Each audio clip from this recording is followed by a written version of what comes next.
안녕하십니까. 네. 네. 박종진의 부동산 클라스.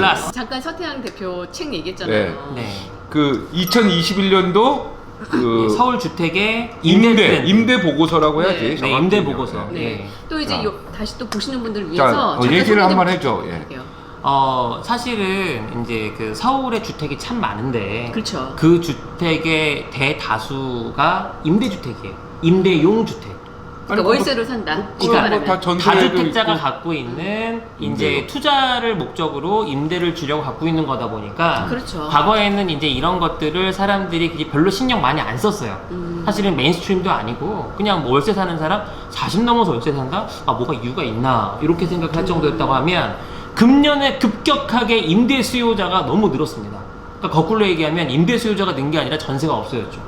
그러다 보니까 너도 나도 이제 임대주택을 살아야 하는 그런 환경이 급격하게 도래를 한 거예요. 여기서의 임대는 그러면 전세를 배제한 월세 임대를 얘기하는 거죠. 그러니까 원래는 그 임대주택 안에, 그러니까 서울의 임대를 대하는 주택 안에 전세도 있고 월세도 있었는데 네. 근데 전세 그 자체가 씨가 마르다 법적으로는 보니까 네. 그냥 전세더라고. 네네네. 이 안에 네. 이렇게 월세가 있는 거야. 그렇죠, 그렇죠. 네. 네. 근데 이제 개념으로는 내고. 전세라는 이 벤다이어그램 큰 안에 네. 그 안에 월세가 있는 거야. 반전세도 맞습니다. 있고 이렇게 근데 반전세라고 해서. 이제 근데 이 배 안에 있는 배꼽이 더 배꼽보다 커진 커져버렸어요. 거예요. 왜냐면 전세라는 자체가 별로 이제 찾기가 어려워지니까. 시가 말랐어요. 그러다 보니까 이제 사람들이 어떻게 바뀌냐면 세대별로 원하는 주거의 형태와 주거의 컨디션 그리고 낼 수 있는 월세가 다 다른 거죠. 그럼 이제 월세는 전세의 부분 집합이거든요. 지금. 네, 네. 그렇죠. 예? 네. 내 이번에 그 뭐 신고할 때 보니까 재산 신고할 때 네, 보니까 네, 네. 월세는 그냥 전세더라고. 네. 전세의 일부처럼. 네, 전세에 네, 그냥 일부에는. 한 파티야. 그러니까 전세로 네. 신고해 그냥 보통은 그렇죠, 다. 네, 네. 네. 예, 그리고 내용은 월세고. 네, 맞습니다. 예, 네. 그렇게 된 건데 이제 얘기하세요. 어쨌든 자, 근데 월세가 저희 많아지고. 보니까 이제 20대가 원하는 임대주택, 30대가 원하는 임대주택, 40대가 원하는 임대주택이 많이 다르더라. 그렇겠죠. 거기다가 이제 주거의 소득 대비 주거로 사용하는 그 비율 자체가 이제 20대로 갈수록 높아져요. 소득이 낮으니까. 그렇죠. 예, 그리고 이제 뒤로 갈수록 그래도 좀 좋아지는데 재밌는 게 이번에 저희가 전국에 500명의 20대, 30대, 40대 이제 월세 사시는 분들을 대상으로 이제 설문조사도 하고 이제 그 심층 면접도 해보았는데 너무 다르고 다르다. 그리고 20대 자체는 자가 주택에 대한 꿈이 아예 없더라고요. 내 집 마련에 대한 계획이 없어요. 그래요. 네. 하긴 그래서 너무 신혼집은 어떻게 준비해요? 어떻게 했으면 좋겠어요? 하니까 본인들의 드림하우스는 행복주택이다. 뭐 이렇게 얘기하시는 분들도 있고. 근데 저는 모르겠어요. 인구가 계속 줄고 네. 이러면 10년, 20년이 지나면 네. 죄송한 말씀이지만 서울에 어느 정도 일정 기간 떨어져 있는 근교 네. 지금 일본이 그러거든요. 네. 거의 10분의 1도 떨어졌단 말이에요. 맞습니다. 지금 일본이 거의 1,000만 원이면 집을요 네. 15평, 20평짜리 사요. 아니 그러니까 빈집을 그 기반으로 한 네. 이제 그 쉽게 얘기하면 캠페인들이 상당히 많고 네. 맞아요. 우리나라만 하더라도 조금만 내려가면은 빈집이 그렇게 적지 않아요. 많죠. 근데 이게 서울만 유독 집중이 돼 있는 서울의 거죠. 특징 자체가 고밀화돼 있고. 강남 그리고 마용성 여기 집중되어 있죠. 맞아요. 가격도 거기만 높은 거지 사실은 좀만 떠나 보면 네. 가격이 의외로 떨어진 그러니까 데가 굉장히 이게 많이 있더라고. 그 부분을 갖고 저희가 이번에 설문을 했어요. 네. 도대체 왜 안 나가냐? 네. 조금만 떨어지면 우리가 이제 쉽게 얘기하면 좀 더 나은 주거 환경에서 살 수 있는 집들이 있을 것 같은데 이사 가는 집에서 가장 중요하게 생각하는 게 뭐냐라고 했을 때 세대별로 중요하게 생각하는 게 다 다르더라고요. 그렇겠죠. 저 네. 같은 경우는 20대 때는 저 잠깐 자취한 적 있었거든요. 네, 가장 가까운 거. 무조건. 네. 네. 왜냐면 먼 게 너무 싫더라고요. 네. 네. 그러니까 이게 지금 이제 빈집에 대한 대책이 곧 10년 안에 나올 겁니다. 그럼요. 이러면은 서울 이제 근교에 막 지금 아파트 숲들이 네. 이게 인구가 줄면서 네. 이게 제가 볼 때 반드시 이렇게 떨어지는 일이 발생할 것이다. 그럼에도 불구하고 고밀화된 도시의 역세권의 임대주택은 그 타겟 자체가 명확하고 수요도 꾸준하기 때문에 거긴 떨어지지 않아. 거기는 지속적으로 그렇죠. 좀 이게 있다. 네. 그러니까 쉽게 얘기해서 강남은 불패다 이런 얘기 아니에요? 그러니까 역세권에 쉽게 역세권. 얘기하면 그 사실 작은 여기 지금 예. 강남역이잖아요. 네네. 강남역에 제 주변 아나운서 후배들 많이 살았는데 네. 가보면 진짜 한 요만 딱 본인만 누운 정도의 네. 그 평수에 예. 월 100. 월백. 월백이 기본이잖아요. 예. 네, 예. 월백. 네. 수입은 200. 그렇죠. 인 경우가 이제 거기다가 적자인 거죠. 저거 내면 뭐야 끝나. 수입은 200인데 월세가 월세 100 100 내고 월백 내고 100만 원 가지고 관리비 관리비 내고 내고, 관리비 또 비싸. 교통비 30만 쓰고, 원, 핸드폰비 어쩌다 내고. 보면 그럼 130 내고 70만 원에 사는 거야? 70만 원 그러니까 사실 중에서 이제, 또 식비도 빼고. 네, 그러니까 이제 마이너스. 그러니까 결과론적으로 놓고 보면 서울의 부동산 가격이 이제 거의 폭등을 하다 보니까 이게 쉽게 말하면 월세가 같이 반비례가 아니라 정비례로 올라갈 수밖에 없는 상황이 됐고, 사람들이 주거비 부담이 너무 올라가다 보니까 거기에 대한 어떤 미래에 대한 계획 자체가 많이 다르구나. 20대가 보는 대한민국의 미래, 30대가 보는 대한민국의 미래, 40대가 보는 대한민국의 미래가 너무 다르다. 거기에서 나온 얘기 중에 하나가 이 20대는 이제 학생들인 경우에 월세 3, 4만 원 이것 때문에 20분, 30분 이상의 거리가 떨어진데도 가더라. 갈 의향이 있다라는 얘기가 있는 반면에 네. 40대 같은 경우는 내가 한 월세는 400만 원까지 낼 의향이 있다. 모든 호텔 서비스가 제공이 되는 이런 대단지의 임대 시설이라면, 그래서 이제 사실은 이게 세대변의 어떤 갈등이나 세대 간의 생각 다름으로 인해서 서울이라는 도시 안에 부동산 가격이 과연 어떤 형태로 갈 것인가 놓고 보면 사실은 30, 40 영끌했다고는 하지만 저희가 만난 30대는 대출 자체가 영끌을 할 수 있는 그 기초 자산 자체가 20대 때 월세를 계속 살았기 때문에 쓰는 구조다 보니까, 거기다가 이제 전세금도 사실은 전세를 못 얻는 상황이 되다 보니까 많이 좀 어려워하시더라고요. 생각 자체가. 30대가 이제 Z세대잖아요. 네. 20대는 M세대고. 네. 우리 X세대. 우리는 X세대. 그러니까, 얘는 그냥 386 세대. 그러니까 지금 젊은 세대들을 만나면 마음에 586. 화가 많은 이유가, 그러니까 지금 우리를 쉽게 얘기하면 우리가 뭐 욜로 이런 얘기를 했을 때 엔겔 지수가 지금 상당히 높거든요. 맞아요. 사실 엔겔 지수가 높은 것 자체가 선진국에서는 보기가 그렇게 흔한 일은 아닌데, 그게 원래 후진국 후진국이죠. 형태죠. 예, 20대가 엔겔 지수가 무지 높아요. 근데 그들의 어떤 이제 전체적인 삶의 흐름이나 계획들을 보니까 이 윗세대들에 대한 어떤 이제 분노가 좀 있더라. 특히 부동산에 대한 이슈 이런 거는 그런 얘기를 하는 거예요. 자기네가 예를 들어서 열심히 일해가지고 연봉 1억이 되는 것도 쉬운 얘기가 아닌데 지금은 취업 자체도 어려우니까. 맞아요. 지금 코로나 때문에 취업 자리 자체가 워낙에 또 줄었고. 근데 잘 돼서 내가 열심히 해서 연봉 1억이 돼도 나는 집을 살 수 없더라. 맞아요. 예, 그게 사실은 그들이 갖는 하나의 어떤 현타예요. 내가 아무리 열심히 일을 해도 1억을 서울에서는 벌어도 꼬박 다 1억을 저축을 한다고 해도 예, 30년 예. 아니면 최소 20년 있어야 돼. 이제 어차피 우리나라도 이제 부동산 이 열풍이 제가 볼 때는 자연스럽게 시장 인구 감소로 인하여 네네. 분명히 이게 정리가 될 것 같아요. 잘.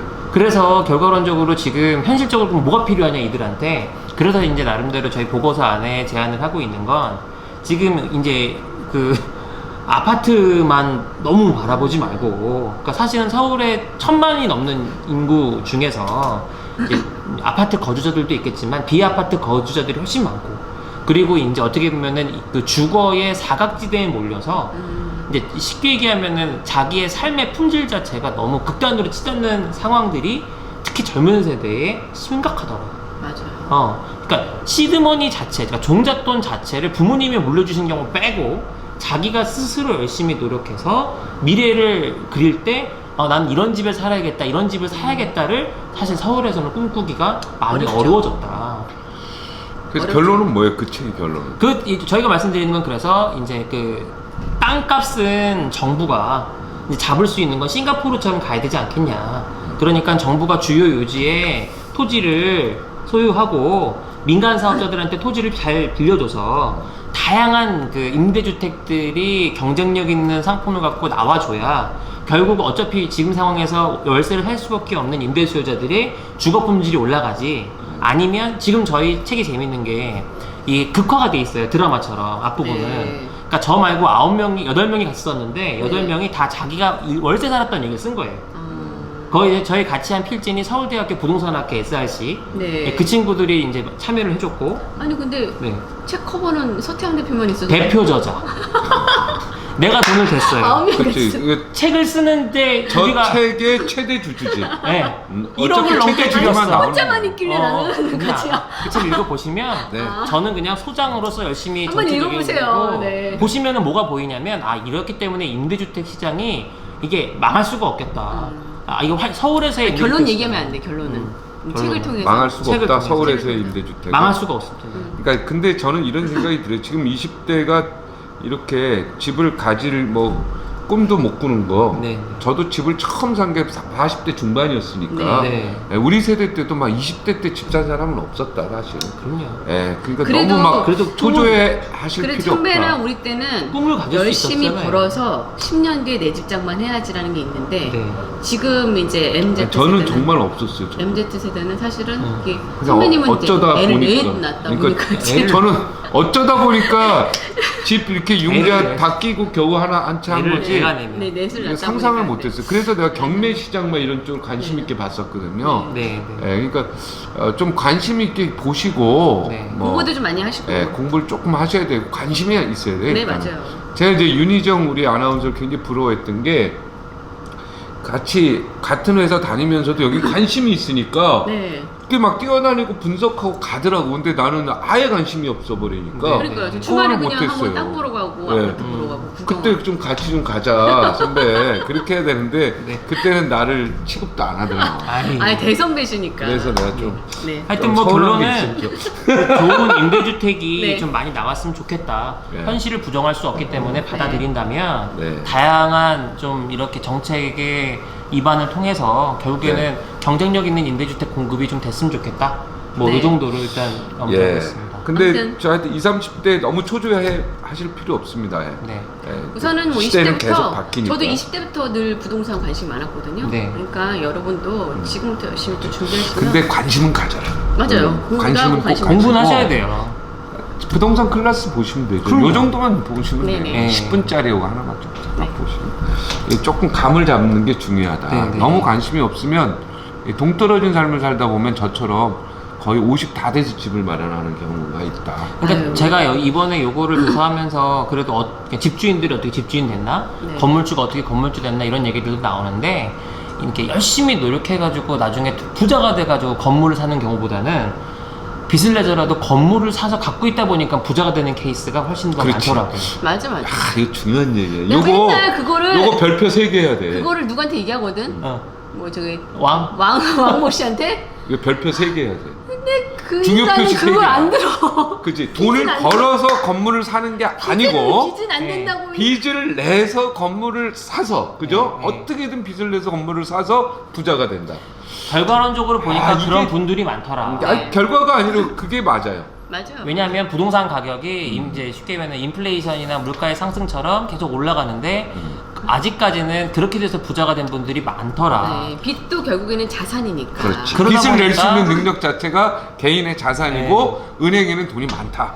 예. 그러다 보니까 지금은 지금 2020년, 그다음에 다가올 2021년은 부동산 사는데 대출이 쉬워요, 어려워요? 더 어려워지는 시대가 될 거기 때문에 그래서 이게 사실은 지금 세대가 좀 불리한 거예요, 젊은 세대가. 이건 그렇죠. 당분간일 거라고 봐요. 이게 사실은 돈이 흐르는 금융기관의 돈의 흐름은 혈류의 흐름과 같거든요. 네, 동맥경화가 생기면 반드시 이거 수술해야 되거든요. 그래서 결과론적으로 놓고 보면 어찌됐건 부자는 더 부자로, 그 다음에 이제 지금 어려우신 분들은 더 어려우실 수 지금 있는 이 상황이 되는 정책에서는 거죠. 그럴 수 그렇죠. 있어요. 근데 이제 금융기관에서 언젠가는 이거에 대해서 굉장히 문제 제기를 하실 거고 예. 금융기관이 돈을 풀 수밖에 없어요. 그래서 뭐 돈을 안 풀면 경제가 돌아가지 않습니다. 그러니까 지금 바라기로는 그렇기 때문에 어찌됐건 우리 사람들이 다 돈 모아서 다 내 집 사라, 내 집 사서 행복하게 잘 살아라 얘기하는 것보다는 현실적으로 이렇게 임대를 사는 사람들이 많으니 더 저렴하게 더 좋은 환경에서 살 수 있는 환경이 좀 정책적으로 잘 마련이 되고 다양한 민간 사업자들이 들어왔으면 좋겠다. 네. 이제 이런 얘기들을 하고 있습니다. 네. 네. 좀 알겠습니다. 시장에 맡겼으면 좋겠어요. 그 얘기예요. 네. 핵심이 시장에 맡깁니다. 땅값만 갖고 계세요, 정부에서. 이게 정부가 네. 한번 아, 하여튼 이렇게- 지금 이 트렌드. 네. 그 로베스피에르의 우유가 생각이 나는 게 네. 그 로베스피에르라고 이제 프랑스 혁명 때 이제 자코뱅 당의 네. 어떤 좌파의 그 어떤 그 우두머리였는데 그 루이 14세인가요? 다 처형, 루이 16세 다 16세. 처형시켰던 로베스피에르는 그 지도자인데 이제 독재였죠. 본인도 2년 후에 이제 사형장에서 처형이 되는데 그 우유가 생각이 나요. 서민들을 위해서 우유값을 내립니다. 네. 우유값을 내리니까 젖소를 이렇게 관리하는 그 젖소 그 농사하시는 분들, 젖소 네. 축산업 하시는 분들이 전부 다 이제 젖소를 키우질 않는 거예요. 네. 돈이 안 그러니까 우유가 되니까. 나오질 않는 거예요. 네. 네. 그러니까 결과론적으로는 왜 이유가 뭐냐 했더니 사료값이 안 나오는 거예요. 그러니까 사료값을 목초를 또 낮춰요. 가격을. 그러니까 농부들이 야 목초 생산 안 해. 어? 그러니까 나중에 결국은 목초가 뒤에서 엄청나게 비싸게 거래됩니다. 맞아요. 그러다 보니까 다시 시장이 정상화됐는데 그 이전의 우유값보다 2배가 올랐어요. 서민들이 이제 그때 들고 일어서는 거죠. 네네네. 그래서 결국은 로베스피에르가 처형이 됩니다. 그 우유값 때문에 시작이 되는데 네. 어떤 그 시장에 좀 맡겨두는 그런 지혜도 좀 필요하지 않을까. 네, 맞아요. 그러니까 정부가 정말 개입이 돼서 좀 안정적으로 붙잡고 있어야 되는 분야가 있고 시장에 맡겨야 되는 부분이 있는데 지금은 이제 이런 부분들을 저희가 그래서 실태보고라고 했던 이유가 네. 저희의 어떤 견지나 주장이 들어가기보다는 네. 사람들이 어떻게 생각을 하고 있나 봤더니 사실 이런 현실이더라. 그러니까 사실 좀 마음이 안 좋았던 거는 20대가 현재 살고 있는 집에서 가장 큰 어려움으로 느끼는 것들에 대해서 얘기를 하면 대다수가 뭐 저희는 지난번에 이제 반쪽집 화장실이었거나 뭐 부엌이었거나 이런 것도 있었지만 주거 품질 자체가 너무 안 좋아요. 그러니까 예를 들어서 이제 외풍이 세고 네. 난방이 잘 안 되고 뭐 예를 들면은 결로가 심하고 그러니까 이런 안 좋은 환경 속에서도 월세를 4, 50씩 5, 60씩 내고 사는 거예요. 아까 얘기했던 누우면은 이거밖에 없는 그런 환경에.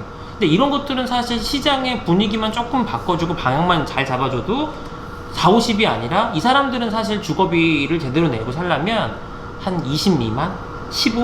요 정도 내야 이 친구들은 생활이 돼요. 근데 저희 그렇죠. 책에 챕터에도 나오지만 뭐 서울대학교 학생이에요. 과외를 하고 알바도 해요. 집세 내고 생활비 빼니까 딱 3만 원의 여유가 생기더래요. 한 달에. 그러니까 그게 현실이다. 네. 저도 사실 그때 그랬어요. 지금도 그래요? 난 지금은 아니에요. 지금은 아니에요. 하여튼 그 희망은 있다. 네. 희망은 있고 결과론적으로 네. 조금만 더 신경 쓰고 잘 네. 해주면 저희가 다음 편에 그 LH가 지금 구상하고 있는 정부가 구상하고 있는 네네. 반값 분양가 네네. 예 그다음에 나중에 팔 때도 LH의 그 가격으로 그대로 네네네. 반납하는 이런 제도들을 국가가 구상하고 있는데 저는 여기에는 굉장히 찬성합니다. 저도 네네네. 이 부분에 저도요, 대해서 저도. 긍정적입니다. 네, 이건 맞아요. 아이디어가 너무 좋습니다. 네, 문재인 대통령의 그 국토부에서 네. 낸 아이디어인데 네. 굉장히 저는 이건 긍정적으로 이거는 정말 네. 네. 그죠? 네. 보셨죠? 네. 예, 예. 거기에 대해서 좀 편에서. 나중에 네. 2편에서 보겠습니다. 오늘 시청해주셔서 감사합니다.